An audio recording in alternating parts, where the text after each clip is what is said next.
We come on the air right now at 11:30 with breaking news we're following. Even as we speak, authorities are conducting a search in Lincoln County tied to the disappearance of Asha Degree.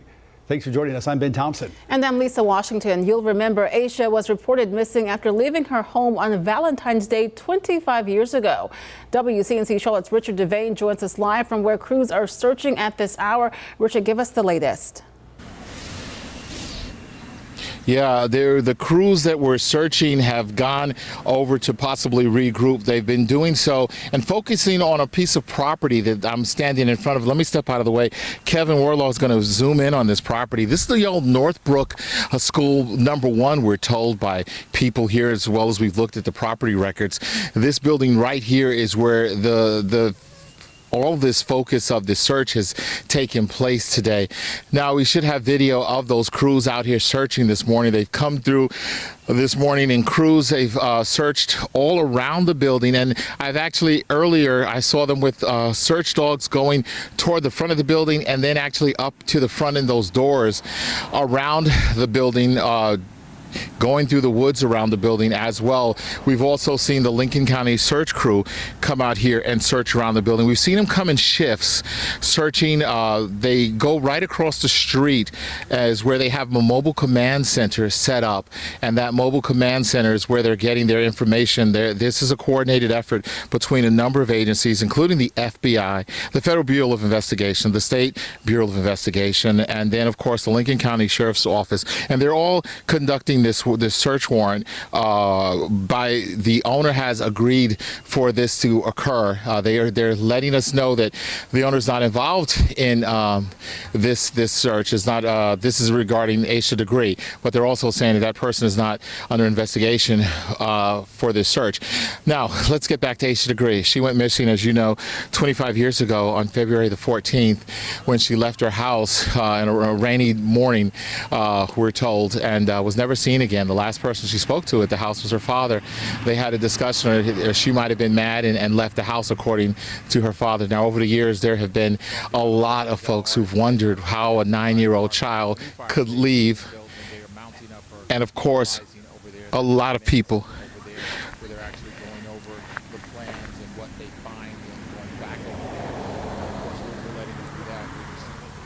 All right, Richard, I think it's important to say, and you know this better than most, you've covered this story longer than just about any other local reporter in the Charlotte area, that for a larger part of the last 25 years, there was scant information coming out about this case. We would mark this anniversary every year here on WCNC Charlotte, talk about a disappearance, and then talk about how there were no leads we've spoken about. In just the last, I'd say, 8 months or so, there has been a steady drip of information, Richard, coming from investigators in this case in Cleveland County. Walk us through some of those developments and why they have been so impactful in this case. Yeah, you're absolutely correct, because we marked 5 years. When I first came here in 2007, we talked about she's been missing for several years. Then it was the 10-year anniversary, which I remember people were talking about that, but nothing. There was no information from police. The book bag then came out, where we found a book bag, and that was a big thing, but it was the only thing that we heard of.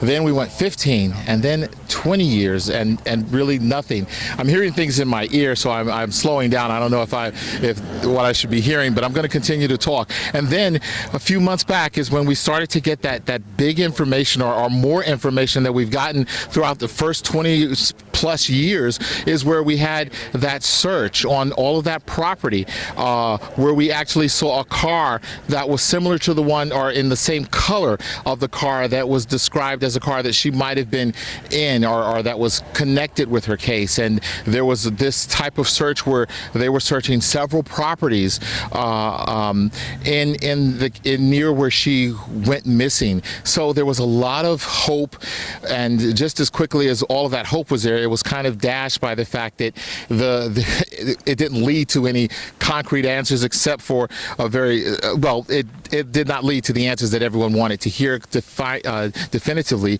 that we knew where she was and we knew what happened to her. We still, yeah.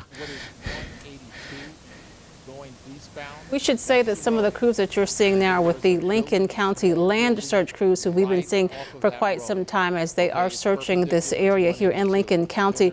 And even though the time has passed, 25 years it's been, we know that Asha's family has certainly kept her name out there. They've held events hoping that they would get some more information in this case. And there is a lot of interest in this area, as you were saying when we were over on WCNC Plus earlier this morning, Richard, that people are really interested in this. You talk to anyone in that area and they, of course, want to know what happened to Asha Degree. That is absolutely correct, Lisa. As a matter of fact, there are people out here. We just spoke with a couple. One lady teaches forensic science at a school where criminology, and she says they've actually gone over a lot of that DNA evidence, for her class, and they're all enthralled in trying to find answers. People who are just, one lady says she's a little bit younger than Asha was when she went missing, but she wants to know what happened. Just people in general, people who don't even live in North Carolina, I've spoken to over the years, who want to know, and it's really ramped up over the last several months because people are more and more hopeful. Someone I had not heard from, and over the years, her brother actually spoke on the 25th anniversary, right before the 25th anniversary of when she went missing, at the annual march for her that took place a few days before she actually, before that 25th anniversary, said that he's holding out hope that there will be some answers. Her aunt saying that she's holding out hope. One of the things about it, the family has moved away from that house that they were that she lived at. The four of them lived at, the mother, father, brother, and her. But I over the years, this is something that happens. The property owner has the father. He's hired the father, and over the years, he comes back and still mows that yard and several other yards in that community. Richard, let me know if we know this or not. And folks in the control room, if we can pull up an overview map of this area at some point in the next few minutes, that would be great to give viewers sort of an overview, eagle eye view of the area we're talking about right now. Richard, at this point, based on your best reporting, I know you mentioned this on WCNC Plus when we were breaking news over there. We do not know specifically what, if anything, they are looking for as they sort of map out this area.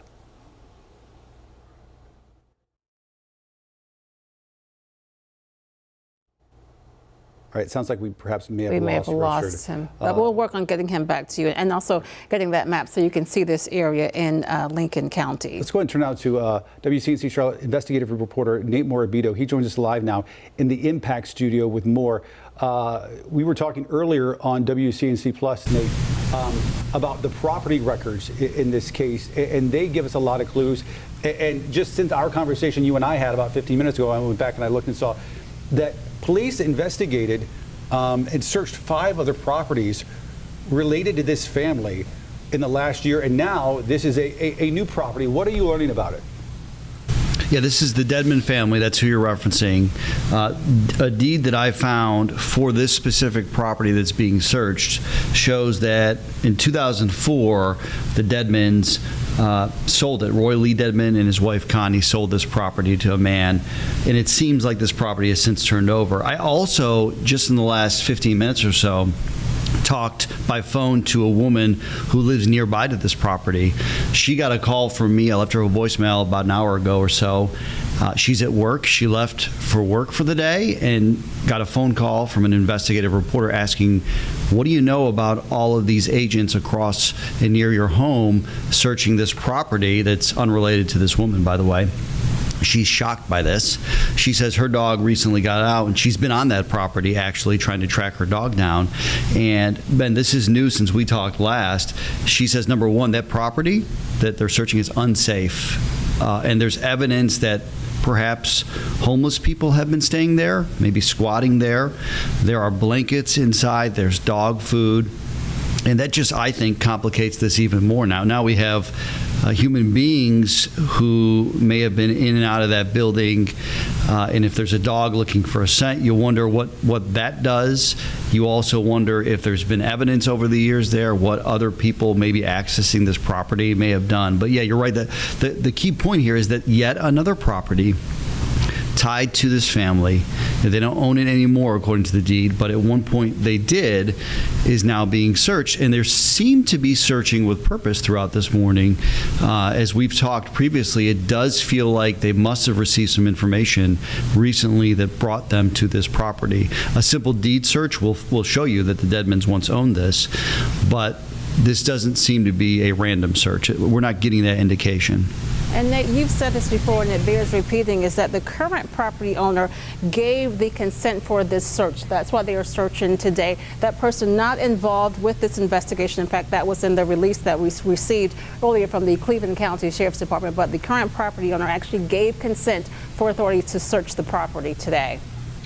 Right, we're still trying to figure out who that property owner is. It kind of suggests the records that maybe a bank owns the property, but I'm hearing there may be a different person that owns the property. So I'm actually actively trying to figure that out to see what they might know and be willing to share.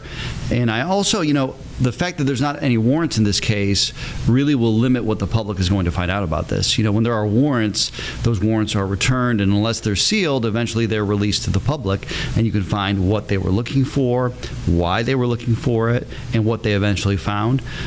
Because there are no warrants, it is very clear that we're not going to get a detailed list of what was there, if anything. Nate, earlier on WCNC Plus, you and I were discussing the fact that we've had quite a bit of folks in the control room. It's the background audio to the video you're playing, and that's what we keep on hitting. So make sure we lower that audio. Nate, back to you.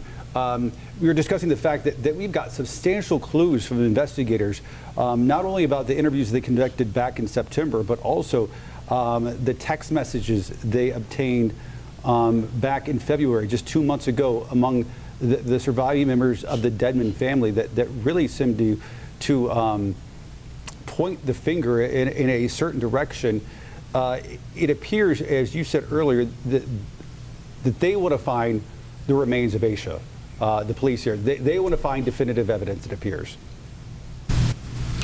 We were thinking that after that evidence started coming out related to the text messages, that maybe an indictment was going to happen fairly soon. That hasn't happened, which tells me, number one, they're still looking for evidence to really prove that whoever was involved actually did this, number one, but also that they're trying to find her. I mean, that is what it appears they are doing at this point. They want to connect this girl potentially to this family beyond what we've already been told in these records so far. And who knows what they're going to find out there. That's the hard part when you look at that property.